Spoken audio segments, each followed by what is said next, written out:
আলাইকুম রহমতুল্লাহি ওবরাকাতুহ। এই ভিডিওতে anti seizure, anti epileptic and anti parkinsonian drugs নিয়ে আলোচনা করব। হ্যাঁ, আচ্ছা, তাহলে আমরা প্রথমে সিজার, হ্যাঁ, সিজার জিনিসটার পরিচয়টা দেখে নিই। দেখো, হোয়াট ইজ সিজার? সিজার আসলে episodes of brain dysfunction. Okay, episodes of brain dysfunction. হ্যাঁ, সিজারটা কি? Episodes of dysfunction. হ্যাঁ, এটা কিভাবে তৈরি হয় এইটুকু বললেই তো হবে না। তো এটা হচ্ছে মেন কথা। এখন এটা কেমনে তৈরি হচ্ছে সেটা বলতে হবে। ফ্রম রেজাল্টিং ফ্রম কোত্থেকে তৈরি হচ্ছে? আচ্ছা, এটা তৈরি হচ্ছে abnormal discharge of cerebral neurons. Abnormal discharge of cerebral neuron. Okay, আচ্ছা, তাহলে episode of brain dysfunction resulting from abnormal discharge of cerebral neuron. আচ্ছা, আরও কিছু কথা বলতে হবে। দেখো, কালারটা চেঞ্জ করে নিই।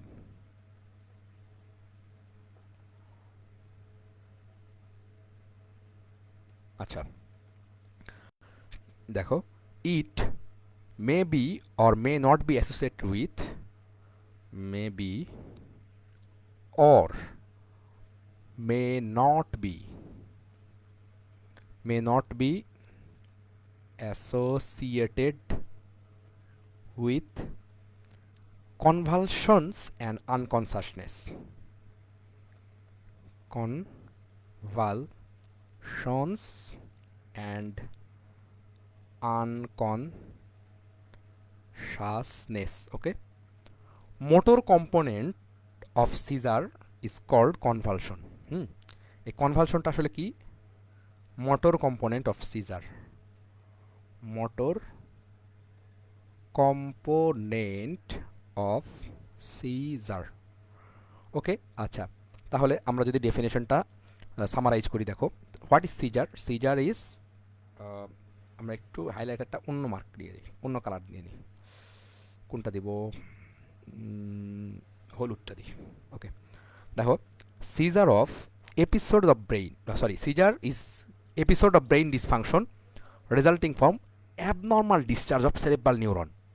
আচ্ছা, এখন এটা কিসের সাথে অ্যাসোসিয়েটেড হতে পারে? এটা অ্যাসোসিয়েটেড হতে পারে অথবা নাও অ্যাসোসিয়েটেড হতে পারে convulsion and unconsciousness. And convulsion জিনিসটা কি? Motor component of seizure is called convulsion. Okay, আমরা আরেকবার বলছি, episode of brain dysfunction resulting from abnormal discharge of cerebral neuron. It may be or may not be associated with convulsion and unconsciousness. What is convulsion? Motor component of seizure is called convulsion. ওকে, আচ্ছা, পরবর্তী আমরা epilepsy সম্পর্কে জানবো। দেখো, epilepsy, AP epilepsy. আচ্ছা,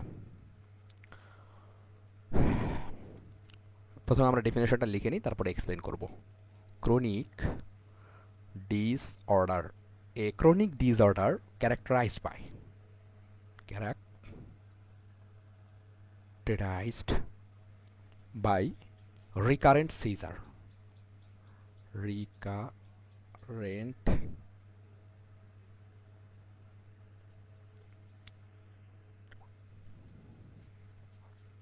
আচ্ছা 1% of world population is suffering from epilepsy, is suffering from epilepsy. Okay, আচ্ছা, it is due to sudden excessive depolarization of some cerebral neuron. হ্যাঁ, এটা কেন হয়? আচ্ছা, আমরা এখানে যদি, হ্যাঁ, এটা যদি আমরা নিতে পারি, আচ্ছা,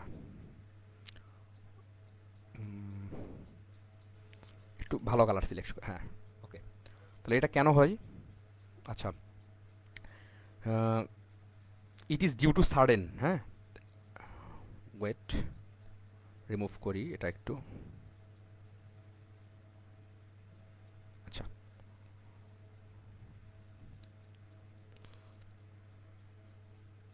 it is due to sudden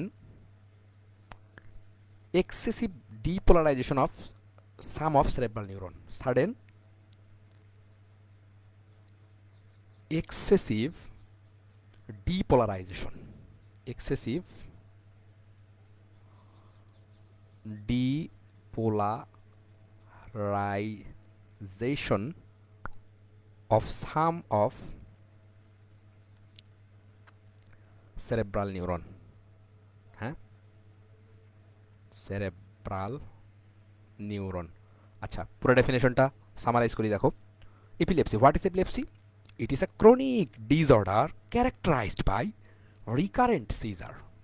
হ্যাঁ, বারবার সিজার হবে, রিকারেন্ট সিজার হতে থাকবে, হ্যাঁ, বারবার বারবার বারবার বারবার বলার কারণে আমি বারবার কখন দাগ দিচ্ছি, হ্যাঁ, রিলেটেবল যেন থাকে ব্যাপারটা। 1% of world population is suffering from epilepsy. আর এটা কেন হয়? Sudden and excessive depolarisation of some of cerebral neuron.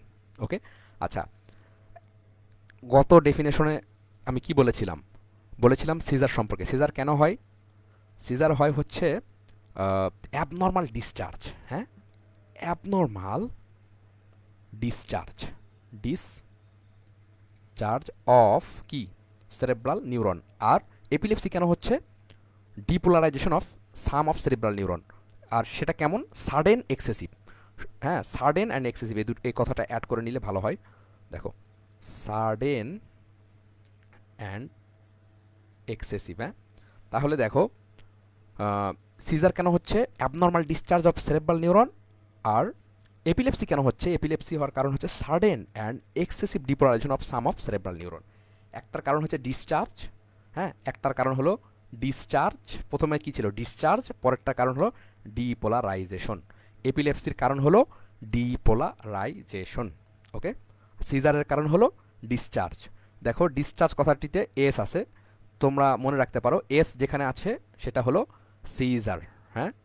তার মানে discharge, abnormal discharge of seizure. আর এপিলেপসি যেটা, সেটা হচ্ছে, দেখো, ডি এর আশেপাশের অক্ষর, মানে ডি এর পাশের অক্ষর কি? ই। তাহলে এপিলেপসি যেটা কারণে হবে সেটা হলো excessive and sudden depolarisation of some of cerebral neuron. Okay, আমরা দুটোর পরিচয় জেনে ফেলেছি। এখন আমরা সিজারকে ক্লাসিফাই করব, হ্যাঁ। দেখো, ক্লাসিফিকেশন অফ সিজার। ওকে, আচ্ছা, সিজারকে আমরা ক্লাসিফিকেশন করব। আচ্ছা, আমরা মেইনলি সিজারকে দুভাগে ক্লাসিফাই করতে পারি। একটা হলো পার্শিয়াল, হ্যাঁ, পার্শিয়াল সিজার। আরেকটা হলো জেনারালাইজড জেনারালাইজড সিজার, হ্যাঁ। একটা হলো পার্শিয়াল সিজার, একটা হলো generalised seizure. Number 1 partial, number 2 generalised. তাহলে দেখো, পার্শিয়াল সিজারকে আমরা আবার কয়েক ভাগে ভাগ করতে পারি। সেগুলো কি? দেখো, সিম্পল পার্শিয়াল সিজার। সিম্পল যখন বলেছি, সিম্পলের সাথে আর কে থাকে বলো সব সময়? Complex partial seizure. আর পার্শিয়াল সিজার, হ্যাঁ, ক্যারেক্টারাইজড। এই যে দুইয়ের উপর আমরা একটা ডিগ্রি চিহ্ন দিলাম, মানে কি জানো? এটার মানে কিন্তু সেকেন্ডারি, হ্যাঁ। তো সেকেন্ড, সংক্ষেপে লিখলাম আর কি, এটা এভাবে, সেকেন্ডারিলি ক্যারেক্টারাইজড। ওকে, তাহলে দেখো, পার্শিয়াল সিজারকে আমরা কয়ভাবে ভাগ করতে পারি? Simple seizure, complex seizure, partial seizure, secondarily characterised, এই তিন ভাগে ভাগ করতে পারি। আচ্ছা, এবার আমরা যদি জেনারেলাইজ সিজার যদি দেখি, তাহলে জেনারেলাইজ সিজারের প্রথমে, যেহেতু জেনারেলাইজ কথাটা আছে তাই এই কথাটা প্রথমটাতে আমরা রাখবো, জেনারেলাইজড, হ্যাঁ, generalised tonic clonic seizure. Tonic clonic seizure. দেখো এই ঠিক এই প্রথম লাইনটা যদি মনে রাখতে পারি আমরা বাকি সব লাইন মনে রাখতে পারবো। কীভাবে দেখো, একটা প্রকার আছে সেটার নাম হলো টনিক। টনিক যেহেতু আছে, এ বসিয়ে দিলে আরেকটা প্রকার পাবো, অ্যাটনিক। ওকে, আচ্ছা, এটা থেকে দুইটা পেলাম। আর এই ক্রনিক, ডিরেক্ট ক্রনিক নামে একটা সিজার কিন্তু আমরা পাবো। হ্যাঁ, তাহলে আমাদের কয়টা শিখা হয়ে গেল? আমরা 4টা শিখে ফেলেছি। দেখো, নাম্বার 1, নাম্বার 2, নাম্বার 3, নাম্বার 4। ওকে, মোটে 6টার ভিতরে আমরা 4টা শিখে ফেলেছি প্রথম লাইন দিয়ে। প্রথম লাইনটা কি? Generalise tonic clonic seizure. Generalise tonic clonic seizure. Okay, আচ্ছা, বাদ থাকলো বাকি দুটো। কি কি? একটা হলো অ্যাবসেন্স সিজার। হ্যাঁ, অ্যাবসেন্স সিজার। আচ্ছা, অ্যাবসেন্স সিজার। আরেকটা হলো বাচ্চাদের ইনফ্যান্টাইল স্প্যাজম। Infantile spasm. আচ্ছা, এর অপর নাম হচ্ছে তোমার পেটিট মাল সিজার। হ্যাঁ, পেটিট মাল সিজার। পেটিট মাল সিজার। ওকে, আচ্ছা, আর প্রথমে যেটা লিখেছি আমরা সেটার অপর নাম হলো গ্র্যান্ড মাল সিজার। গ্র্যান্ড মাল সিজার। হ্যাঁ, আচ্ছা, তাহলে পুরোটাকে যদি আমরা ক্লাসিফাই করি, তাহলে পার্শিয়ালটাকে কীভাবে ক্লাসিফিকেশন করেছি? সিম্পল, কমপ্লেক্স আর পার্শিয়াল সিজার সেকেন্ডারিলি ক্যারেক্টারাইজড। আর জেনারেলাইজ কি? জেনারেলাইজ সিজারের ভিতরে প্রথমে আমরা একটা নাম জানলেই 4টা নাম জেনে ফেলবো। সেটা কি? Generalise tonic clonic seizure. Tonic দিয়ে দুটো পারবো, টনিক সিজার, অ্যাটনিক সিজার, আর ক্রনিক দিয়ে ক্রনিক সিজার। আচ্ছা, তারপরে কি? Absence seizure, infantile spasm. Absence সিজারের অপর নাম পেটিট মাল সিজার, আর জেনারেলাইজ সিজারের অপর নাম গ্র্যান্ড মাল সিজার। হ্যাঁ, আচ্ছা, আমরা নেক্সট টপিকে যাব। সিজার আমরা ক্লাসিফিকেশন করে ফেলেছি, এবার আমরা এপিলেপসির ক্লাসিফিকেশন দেখব। হুম,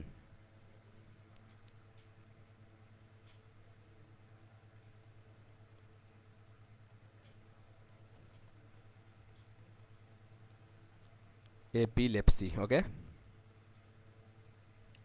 আচ্ছা, তো দেখো এই এপিলেপসিকে আমরা কভাবে ক্লাসিফাই করতে পারি? দুভাগে। একটা হলো, ওটাতে কি ছিল? প্রাইমারি। নামের সাথে অনেকটা মিল আছে। সরি, ওটাতে ছিল পার্শিয়াল, আর এখানে প্রাইমারি এপিলেপসি। প্রাইমারিকে আমি এভাবে দেখালাম 1-এর উপর ডিগ্রি দিয়ে, এটা সংক্ষেপে আমি এভাবে ইউজ করি আর কি। এটাকে প্রাইমারি। আচ্ছা, ওই যে কেমিস্ট্রিতে প্রাইমারি অ্যালকোহল, সেকেন্ডারি অ্যালকোহল তোমরা পড়েছো, সেখানে এরকম করে লিখেছিলাম। আচ্ছা, এই প্রাইমারির ব্যাপারে কিছু কথা আমরা দেখি। আচ্ছা, আগে আমরা লিখে নিই প্রাইমারির পরে, তারপরে দ্বিতীয় 2 নাম্বারটা হচ্ছে সেকেন্ডারি। হ্যাঁ, সেকেন্ডারি। সেকেন্ডারি। হুম, আচ্ছা, এখন প্রাইমারির ভিতরে কী কী কথা আছে সেগুলো দেখবো। দেখো, 60 or 70% অফ টোটাল এপিলেপসি, মানে যতগুলো এপিলেপসি হয় বেশিরভাগই হচ্ছে প্রাইমারি, মানে 70 থেকে 60 ভাগ। দ্বিতীয়ত, এই প্রাইমারি দেখো এটার সাথে মিল রেখে যদি লিখি তাহলে ইডিওপ্যাথিক। হ্যাঁ, ইডিওপ্যাথিক কজ আছে। All the birth trauma may be suspected. আচ্ছা, ইডিওপ্যাথিক এটুকু মনে রাখলেই হবে। এটা হচ্ছে প্রাইমারি সিজারের ব্যাপারে কথা। এখন যদি সেকেন্ডারি সিজারের কথা যদি বলি, এই সেকেন্ডারি এপিলেপসিটা due to it is due to other disease. অন্যান্য ডিজিজের কারণে এটা হয়ে থাকে। হ্যাঁ, কি কি? যেমন দেখো, হেড ইনজুরি, হেড ইনজুরির কারণে হতে পারে। আর কি কারণে হতে পারে? সেরেব্রাল নিওপ্লাজমের কারণে হতে পারে। Cerebral neoplasm. আর কি কারণে হতে পারে? মেনিনজাইটিসের কারণে হতে পারে। মেনিনজাইটিস। আর আর কি কজ আছে? চাইল্ডহুড ইভার, ছোটোকালে এটা হতে পারে চাইল্ডহুড ইভার। আর degenerative disease of cerebral circulation.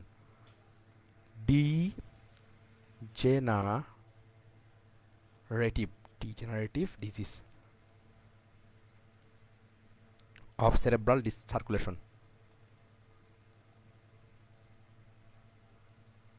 Circulation. হ্যাঁ, আচ্ছা, তাহলে